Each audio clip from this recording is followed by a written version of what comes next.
So, the girl from Engcobo has arrived at the University of Western Cape. You have accommodation of your residents. You are part of everybody, and then you say, I'm going to show them who I am. Yes. How did it go? Okay, when I got to the University of the Western Cape, there was this notion among the university students that, pharmacy was this difficult course that you could not make it in 4 years. It's a 4-year course. Yes. So everyone was just scaring us, saying you will not make it in 4 years. Most of the students here, they've done pharmacy in 6 years or 5 years, some 8 years. So I think that was just, that was a challenge for me. Because when they told me that, then I told myself that I'm going to show them, even if it means I'm going to be the first girl to make it in 4 years, I will show them that I can do it in 4 years. And that pushed me. I was studying so hard. I remember because the first year they would have their first year bashes. I was going to the library. When they were going to the bash, I was going to the library because I had a point to prove. To whoever said I won't make it in 4 years. And I did make it in 4 years. Wow. So you set your mind on the ultimate objective, and you made sure from day one, this is it. That was the driver for you. Yes, that was the driver. And I'm so grateful to whoever told me that, pharmacy is not doable in 4 years, because that person actually drove me to want to do it in 4 years. We do come across such utterances, which is so unfortunate because those type of utterances have discouraged so many people. We have had such stories that mathematics is very difficult, you won't pass it. Yes, and this, you won't pass it. And it's unfortunate that, I guess that was then. These days things have changed. Yes, that's true. Yeah, you get people who just want to discourage you. I don't know what is the point behind that. But for me, I was able to use that to say, okay, I will show you that this is doable. So once you came into contact with this degree and you understood it, and I'm sure you had access to a lot of literature about it, what were the fresh and exciting discoveries about it as you were studying it? One of the most exciting things for me about pharmacy was how diverse it is, because it's not just one sector of pharmacy. There's so many sectors. You can go into retail pharmacy, you can go into manufacturing, you can go into regulatory pharmacy, you can do hospital pharmacy, you can do ARVs. So it was too many things. I think the diverse nature of pharmacy is what excited me about it. And was there any direction that immediately stood up for you as the direction that you were going to follow? Yes, retail pharmacy, and that's what I'm doing right now. I just liked the fact that every day is different. You meet different people who want different things. You don't even know how your day is going to be like when you wake up. You don't know who you're going to be serving. You don't know what you're going to be doing. And that's exciting for me. So does that mean you buy finishly packed medicine and you display it and you sell it over the counter? Yes, or on prescription. If the doctors write a prescription, the people do come. Or some people come and then they tell you how they're feeling and then describe their symptoms to you. Then you can just dispense the medicine for that. So I'm right to call you a pharmacist and entrepreneur? Yes, I think so. I think that's the correct term. Yes. Is that allowed in medicine? I think so. I think it is allowed. You can be an entrepreneur and you can be a pharmacist, or you can be a doctor or an entrepreneur, or both. But the regulations are tight. The regulations are tight. Yes, we are guided by the pharmacy body, the Pharmacy Council of South Africa. And we follow the regulations as prescribed. Wow. And so, were there any obvious build-up between, from first year, second year, fourth year, fifth year? Is it clear? Can you clearly map up the route, build-up steps of as you were moving from 1 year to year? If I'm sitting and I want to become a pharmacist, I'm still a student. And I just want to have a picture. Is it clear that way, or it depends on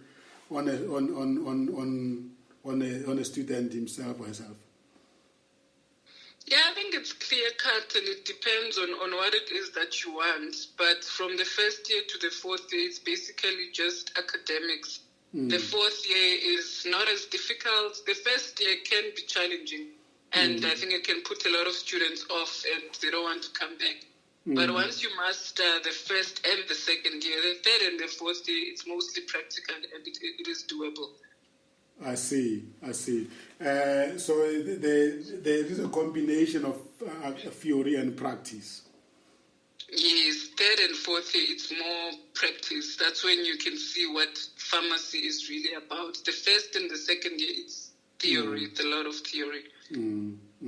Somebody said to me, I think it was a very interesting conversation I held with one of my contacts on this platform, who said he loved football so much, and when he was researching as to what to do, and he went and he looked in the medical side of the brochure, and then he spoke to a couple of those who were already doing the medical studies, and he discovered that there's no fun in this line of study. And then he decided, no, this is not for me. I want to continue playing my football. These people are forever in the labs, are forever doing practicals. What will you say to that? I think that was more the academic side of things, but that person, if he was to do retail pharmacy, he would enjoy it very much, especially if he's a football player, because this is a people's field. You have to be a people's person to really enjoy it, especially retail pharmacy, because you get all types of people. Every day you see different people. You get your grumpy ones, you get your friendly ones, you get your polite ones. There's never a dull moment. Yeah, and I guess issues of health and medicine are very emotional. Yes. Everybody so you have to understand. You really have to understand people, the dynamics of people, because a sick person is not going to be smiling or friendly. He's going to come and he's grumpy. You just have to know how to put them at ease. So how did you wind down on campus? How did I wind down? I love reading, so that's all I did. I would read. If I'm not reading my books, then I'm reading novels, and I used to attend church also. So I would go to the cell groups, the youth Fridays, and church on Sunday. Or go to the movies like during the weekends. You wouldn't go to Waterfront and groove a little bit and... All those things needed money, and money is not really what I had. It was a limited resource at university. So I only saw the Waterfront after I started working. I actually only enjoyed Cape Town when I started working, because I couldn't really afford your carnival cities and your waterfronts. That's an expensive hobby, and you need money for it. And any other extramural activities? No, not really. I was just a boring girl. I didn't really do much. I was not into sports. I was not really into the clubbing scene and all. Which might have helped you to focus on your studies, because then you wouldn't have finished it in 4 years. Yes, I think it was more fear-based. I was like, okay, I need to focus, because, if I fail, I must go back to Engcobo, like I said, as this girl who failed, who was in Cape Town for 2 seconds and then she failed. But we are not suggesting that is how it should be. Ne? Things have changed now. Basically, what I'm trying to say is that was your way. It doesn't mean that everybody else has to do it that way.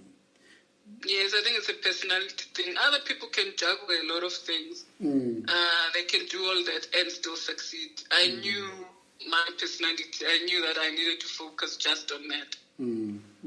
Yeah. No, that's definitely, we are very different, and you are right. If you know your background, you know your limitations, and education for you is a weapon, you are not going to misuse it. Yes, and if you're given that chance, because remember when I was doing matric, my mom couldn't afford to take me there. And then when the chance came for me to go, I knew that was a chance in a lifetime. And I really could not afford to mess it up. Any friends that studied with you that continued also to become pharmacists that you are still in touch today, especially the black ones? I guess the University of Western Cape is a black university, no? It is a black university, yes. So it was black people. I don't even remember a single white person there. Most of the people I went to university with, I'm still friends with. I'm still in touch with them. It's a small community, the pharmacists. It's a small community. Even the ones that you didn't go to school with, by some chance you will work with them or you will meet them at a conference and you will be in touch with them. Yeah. So if you were to have a magic wand, what would you want to see happening to this profession among black people? I would want more of them maybe to start their own pharmacies or to succeed in whatever sector that they're in. And I think we can do it if we really work together, because there's a lot of black pharmacies, there's a lot of black pharmacists. So if we can maybe start groups where we have an organization for black pharmacies and we support each other, we could even build our own wholesalers, because there's quite a lot of us. And I think it's a very common degree among the many universities, right? Yes. Yeah.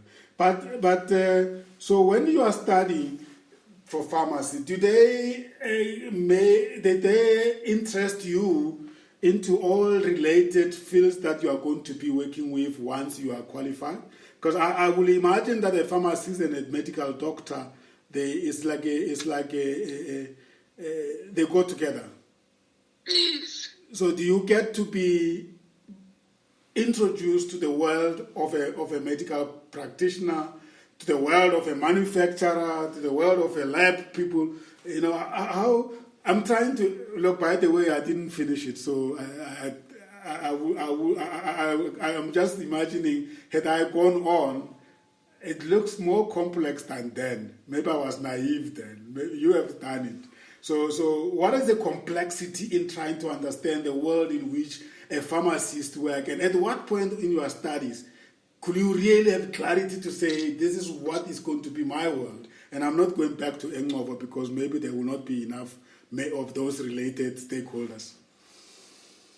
Yeah, I think in the fourth year, when we're doing our practicals, because on the fourth year, you then go to the hospitals, you go to the pharmacies, then you get to experience pharmacy as a profession, and you're exposed to all those things. You can see the people in the profession. You can see the different sectors that you can choose to go into once you've finished. And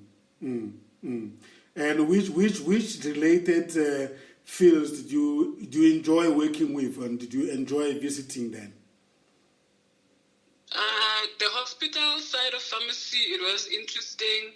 We did case studies. That's when you could see the diseases that people were suffering from. You saw their files. You could talk to the doctors that were treating them and the pharmacists that were dispensing the medicine for them. So hospital pharmacy and retail pharmacy is what was always interesting for me. Because there were a lot of cases, as you say. Yes, so the case studies, it was interesting to just follow the whole picture and get the whole picture of the person's health. So your mom was very interested in you getting to the university, and then you get to the university, you say, Mom, I'm doing pharmacy. What did she say? The first thing she said was, because what she knows about pharmacy is there's a pharmacy in Ed.2 called Link Pharmacy. Yes. Then she said, am I starting to become Link? Link is the pharmacy. And even to this day at home, sometimes they nickname me and they call me Link. That's what they called me. That's the group of pharmacy, like Link Pharmacy. That's cool. That's cute. But she was excited that she could benchmark you. She could see you being that. Yeah, she was very excited about that. But the one person who was more excited was my grandmother. Yeah. When I went back home, she was always quizzing me. She had these small blood pressure medicine tablets. Yeah. Then she would ask me, what's the name of this one? I can't tell them apart if it's just one white round tablet. And then she would ask me, but what are they teaching you at school? You can't even tell me the name of this tablet. Then I tell her, but grandmother, there's so many white round tablets. So I can't really just say this is what just by looking at it. Yeah, it's wonderful. So you saw yourself building your confidence level step by step all the way. Yes. And what was happening in your system? What were you experiencing? Past first year, one step in. Second year, one step in. Could people tell, that person is really, really growing? Yes. Yeah, I was also just motivating myself because I was just scared. Like I said, when I got in, I was scared of failing. I was scared of disappointing myself and my family. So when I passed the first year, I was thinking, okay, one step closer. Yes. And then second year was so difficult that I almost failed. Really? And then when I passed, I almost failed. There were so many difficult subjects that were new. Because first year was still your physics, biology, and like relatable subjects. Second year, then they throw in pharmaceutical chemistry and pharmaceutics. Now it's different things. Then now you're thinking, okay, this is starting to get very tough. So I almost failed because that was the first time I ever saw those subjects in my life. And then when I passed second year, I was like, okay, 2 more years. And then third year was not so hard in fourth year. And then I could breathe a sigh of relief on the fourth year. This is very insightful information for those who want to follow on your footsteps. So the first year, you really just anchoring your general science knowledge. And then the second year, they throw all this specific pharmaceutical content to you. And you are saying that you could actually fail in the second year, and that could be the end of your journey. Yes, because the first year you're thinking, okay, this is easy. I can do it. It's nothing to write home about. Second year, now they really shock you, and you're thinking, okay, maybe I underestimated this course. And then third year again, now you're used to all the workload, you're used to the lots of things that you need to do. And then fourth year, you've adjusted and you're fine. I guess if it was other professions, I will be saying they had a proper program where they introduce you to your industry. But in pharmacy, it's a part industry and academic. It's just integrated. There's no way you can finish B-Pharmacy without actually being integral to the hospitals and all those other related areas, as you said. Yes. So if a student is listening to you right now and is interested in taking B-Pharmacy as a degree, it will be helpful for them to make a turn at the hospital, isn't it? Or is it too early? Say again? If a student in high school is interested in becoming a B-Pharmacist and is listening to you right now, and you say that it's, in terms of their career guidance program, it will be helpful for them to visit the hospital and just to see what the pharmacists are doing there, or will it be too early? That would be wise, so that they know exactly what they'll be dealing with, and they will know exactly if that's what they really want to do. Yeah. Because sometimes when you're reading about a career on paper, it's so much different when you're actually experiencing it. So if they go and they experience it, then they can decide if that's really what they want to do. Because absolutely, because my desire is that when they take you into a session, they say, we are going to tell you about the career that you might be interested in. It should be A to Z of it. I shouldn't be getting shocks as I'm going through my studies. I should be able to, if I'm going to be a medical doctor, I should be able to visit a general practitioner. I should be able to visit an ICU. Of course, ICU might be difficult, but I should be able to have a clear picture of this is what I'm going to become. Because the mistakes that you make in those type of courses, and you finish a degree and then you don't like it, it's just traumatic, isn't it? It is, Because imagine spending 4 years, then after 4 years, then you decide, okay, this is really not what I'm into. This is not me at all, because you were not exposed to it. But they do try and expose you to the pharmacy as a career as you're studying. Because I remember, I think second year, we used to go to the clinics and the hospitals and the pharmacies because we had to do certain hours for practicals. But still, I think it's impossible to expose the student to all aspects of pharmacy because you might still enjoy it then. But then when you have to do it every day as your 9 to 5, then you might still find out that you don't like it. Yeah, we can never cover enough. We can never cover enough. So I guess you just need to take that risk. And I don't know what happens when you find out that you don't like it. Maybe you can always start again and find what you like.